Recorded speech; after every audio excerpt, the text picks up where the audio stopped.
A gente trafega por histórias, né? É interessante que na apresentação de vocês temos aí um veio comum, criando histórias preciosas, as histórias da Débora que se renovam a cada dia, e esse entrelace de histórias que a Catiúcia traz do quanto uma mulher contribui na história da outra, mobiliza, inspira, né, para serem independentes, bem resolvidas. Coisa bonita isso. A gente vai querer saber um pouco mais das histórias de vocês, mas para começar o papo, eu queria trazer uma citação aqui em livre adaptação do Rubem Alves, que ele fala para a gente sobre gaiolas e asas. E aí ele tem um trechinho aqui de um texto do Rubem Alves que ele fala que ensinar o voo, isso ninguém pode fazer, porque o voo já nasce dentro dos pássaros. O voo não pode ser ensinado, só pode ser encorajado. Então, eu queria saber um pouquinho da Catiúcia. Que coragem é essa para uma mulher desbravar o maravilhoso mundo do empreendedorismo? Só que não, né? Esse maravilhoso mundo, a gente descobre coisas ao longo da vida, né? Que coragem é essa, Catiúcia? Queria te ouvir. De onde vem essa coragem? É coragem de enfrentar o quê? Inicialmente, esta coragem, na Catiúcia, ela vem das minhas 3 filhas. Elas me encorajam a continuar, né? Os filhos, eles nos dão esse poder, eles são a nossa força. E eu acho que tudo começou das minhas filhas, né? Fazem 4 anos que eu sou divorciada, e nesses 4 anos eu me propus, né, a me desafiar. Qual era o meu potencial? Até onde eu poderia ir? E quais eram também os meus limites? Então, toda essa coragem de não desanimar, de sempre continuar. Se o dia foi ruim hoje, amanhã vai ser melhor. O negócio é a gente não parar, porque quando a gente segue, quando a gente prossegue, nós estamos sempre dando o nosso melhor, né? E tentando dar o nosso melhor. Então, vai haver dias ruins, vai ter dia bom, mas o negócio é não parar. Vamos seguir. Boa. Obrigada, Catiúcia. Débora, emenda? De onde vem essa coragem de leoa? Pois olha, eu vou dizer que a minha veio da infância, sempre estimulada pelo pai e pela mãe. E, na verdade, talvez isso veio um pouquinho de dentro, porque na minha época não tinha nem um dia que eu não entrava no laço. Hoje nem se fala nisso, né? Mas era sempre pensando alguma coisa, inventando um outro negócio, só que às vezes eram algumas coisas meio perigosas. Na época que eu resolvi fazer farmácia, eu não podia nem falar que eu precisava ir a Porto Alegre, porque vamos considerar que entre nós todos aqui eu sou a mais experiente em termos de idade. Então, naquela época, uma moça ir estudar em Porto Alegre era se perder. E eu tinha isso, é lá que eu quero ir, como é que eu vou fazer isso? Então, na época, eu estudava na Fundação Evangélica, que era de manhã e de tarde, a gente almoçava lá. E eu pensei, para eu entrar na URGS, que é o que eu escolhi, se eu não fizer um microcursinho, vai ser difícil. E aí, o que eu fiz durante a faculdade? Além de fazer o curso, eu fazia vários estágios gratuitos. E tinha um espaço numa manhã, numa farmácia, eu ia. Tinha um espaço noutra farmácia, eu ia. Então, eu trabalhei em muitos lugares e que hoje não é possível fazer. Hoje não é possível, não tem empresa que vai ficar com uma pessoa que não esteja totalmente assegurado com um vínculo empregatício. Mas naquele período podia. Então, assim, eu fui fazendo, sempre muito curiosa, vendo muita coisa, e quando chegou o momento de abrir a farmácia, aí sim eu tive o apoio do maridão. Aí eu já era casada, fazia Na verdade, eu brinco com ele que quando ele sentiu que eu ia pegar asas para outra banda, ele resolveu noivar. Então, é parceria. Por isso que tu precisa ter do lado, não atrás nem na frente.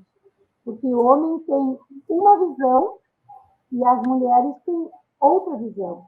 A gente precisa se complementar. E com o mesmo foco, só ir para frente. Obrigada, Débora. Olha que história, hein? Já soubemos da infância à adolescência. Muito Ela legal. Contou a história da vida. O empreendedorismo vem de lá de trás, tá certo?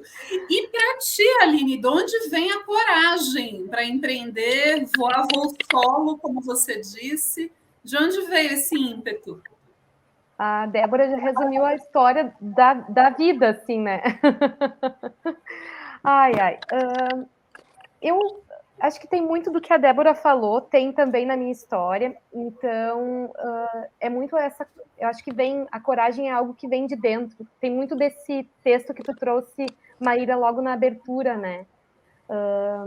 Eu acho que a gente tem isso, essa força de vontade, de arriscar. Desde menina sempre tive isso, assim. Então, é muito legal a gente ter esse suporte, esse apoio, e eu olho para minha trajetória e vejo que os momentos que eu também não tive esse suporte, ou até mesmo fui desafiada, isso também foi motivo para impulsionar, sabe?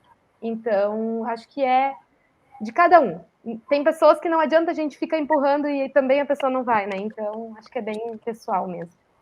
E aí eu queria saber o contraponto, então, né? A coragem vem da família, vem das parcerias, vem de um desejo interno. O que corta as nossas asas? E aí, papo de menina agora, né? Nesse nosso lugar de mulheres que somos, que estão empreendendo, que empreenderam, que iniciaram negócios, em que situações a gente se vê tendo as asas cortadas dentro da nossa analogia aqui? Eita. Vai lá, Aline, esse teu eita já foi... Nossa Senhora! Eu acho que tem muitas coisas na vida que cortam as nossas asas. E algumas delas são justamente por essa coisa muito das obrigações que são da mulher, né? Por exemplo, eu vivo um momento agora de puerpério. Eu tenho uma bebê de 4 meses. Então, não tem como uma mulher parir, por exemplo, e ela não se sentir de alguma forma com essas asas cortadas, né? Tirando um pouco do romantismo da história, porque eu sei que tem muita coisa linda na maternidade, mas tem essa vida real também de simplesmente de uma hora para outra a gente não tem mais a vida de mulher, de poder ir lá e pintar as unhas, essa vez eu pintei, de poder fazer coisas de mulher e também de poder seguir com o nosso trabalho. Quantas mulheres, quantas amigas, quantas empreendedoras eu vejo ao meu redor que simplesmente abandonaram, né, o seu trabalho para viver exclusivamente da maternidade. E eu tinha essa certeza, né, desde antes de engravidar, que isso não teria espaço para acontecer, porque eu gosto muito do que eu faço, eu amo o meu trabalho, e agora eu já entendo essas mulheres, porque eu sei o quanto um bebezinho é amor, a gente quer estar ali perto, né, mas eu acho importante, por exemplo, eu voltei a trabalhar com 40 dias, né? Fiz o meu primeiro casamento, que já estava planejado muito antes da Eva ser planejada. Antes de a gente se dar conta que poderia tentar ter o bebê naquele período, né? Eu já tinha esse casamento e os meus contratos são personalíssimos, então deveria ser eu a ir lá fotografar. E foi um enorme desafio, assim, estar lá fotografando com toda a demanda de saber que um bebê está lá precisando de ti, que o leite está aqui crescendo, eu preciso de algum momento parar para tirar esse leite. Eu confesso para vocês que eu nunca me senti tão cansada na minha vida como nesse dia, sabe? Foi um cansaço mental, físico, emocional, e eu acho que isso resume um pouco dessa minha concepção de um dos exemplos, né? Porque desde menina, quando a gente tem ali, né, fica menstruada, todos esses momentos, todas essas coisas fisiológicas da mulher, elas impactam muito. E eu sei que teria várias outras 1000 respostas aqui, mas eu quis ir por esse lado, que é muito o que eu estou vivendo agora. O que mais corta as nossas asas? Complementos? Débora, Catiúcia? Papo de menina, né? Eu vou parar, tá bom, Shirley? Eu vou parar. A próxima pergunta é tua já. Vai lá, Catiúcia. O que você enxerga que corta a asa? Eu acho que o meu maior desafio hoje, né, é fazer com que as mulheres acreditem no seu potencial. As mulheres, elas, no meu ramo, né, nas vendas de semijoias, eu tenho muitas vendedoras que são dona de casa ou que perderam o emprego de carteira assinada com a pandemia e migraram para essa renda extra. Então, assim, manter elas motivadas, manter a equipe motivada é um grande desafio. E eu vejo que a falta de motivação, às vezes, é o que poda, é o que põe limite. E eu escuto muitas vezes elas me dizerem assim, Kátia, eu sou só dona de casa. Então, eu tentar mudar essa visão que ela tem sobre ela mesma é desafiador. E depois que eu consigo fazer com que, pelos 399 status diários que eu posto de motivação para essa equipe, trabalhando lado a lado com elas, e aí eu escuto assim, Kati, agora eu sou dona de casa e empreendedora do meu próprio negócio. Isso dá, assim, uma alegria imensa, né? Porque ela voltou a ter asas, né? Asas que ela nem acreditava que tinha. Então, eu acho que o maior desafio é fazer com que a mulher, ela mesma, se olhe e diga, eu sou capaz. Porque muitas vezes ela se poda essas asas, né? E quando ela volta a voar, ela vai longe e aí ninguém segura mais. Mas queria aprofundar nesse ponto, Catiúcia, que você trouxe, a importância de resgatar a crença no próprio potencial. Mas onde é que se perde essa crença, na tua visão? Eu acredito que, assim, a mulher, né, ela já vem da nossa cultura. A mulher, antigamente, ela era criada, né, para ser esposa, para ser dona de casa. As mães ensinavam, né, as suas filhas esse padrão, né? A sociedade impõe muitas vezes esse padrão. Então, as mulheres, às vezes, elas acabam acreditando e aceitando que basta ser só dona de casa, só esposa. E com a evolução de tudo isso, a mulher no mercado de trabalho, a mulher muitas vezes sendo a provedora, né, do seu sustento, do sustento dos seus filhos, isso está tendo uma grande revolução, digamos assim, né? Porque a mulher... E aí também vem o lado que alguns romantizam, né? A mulher guerreira. Gente, a gente não é guerreira, às vezes a gente é sobrecarregada mesmo, porque tem muitas e muitas coisas. Porque a gente não deixa de ser mãe para ser empreendedora, não deixamos de ser esposa para ser empreendedora.